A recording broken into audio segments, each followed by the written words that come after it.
大丈夫ですか？ All right, so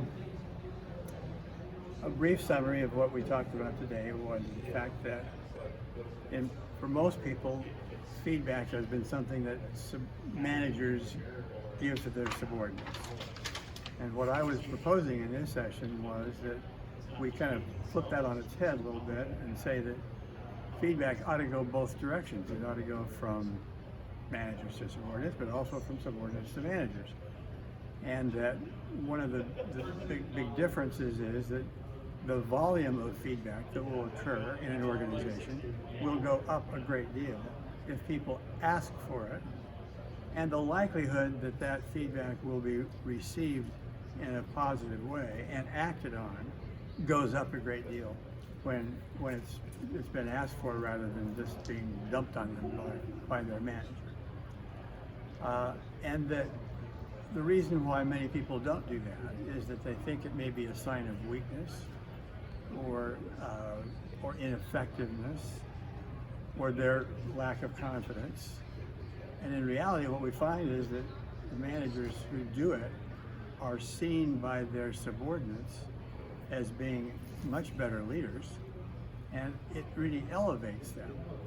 And I began the session by telling a story about a colleague who had come out and made a speech at one of our company conferences, and who, after being home for a few days, called me and asked me for, not for my overall appraisal of his speech, but he said, I'd like to just have one idea about what I could do to make that a better presentation next time around.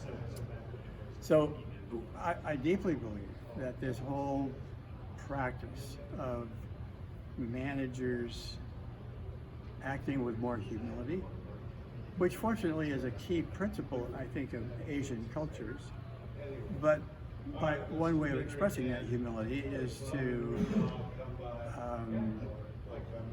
treat their colleagues with more respect by saying, so what are your ideas about how I should have handled that or what I could do that would be better in the future? Now, as it pertains to the Asian cultures, it's really interesting. So as you may know, we do a lot of 360-degree feedback, and one of the things we found is that the 360-degree feedback scores in China tend to be much higher. The Chinese people are much more generous or less critical of their colleagues than the people in Japan, who tend to be much harsher and more rigorous in their grading of their colleagues. And so, you know, it's an interesting question.